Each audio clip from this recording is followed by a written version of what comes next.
Bakod yan para sa kambing.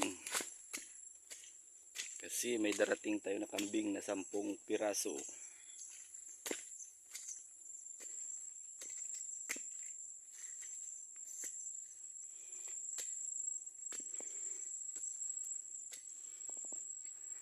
Dito natin sila bibitawan. Kaya nakabakod yan. Yan yung kanilang magiging kubo. Yan.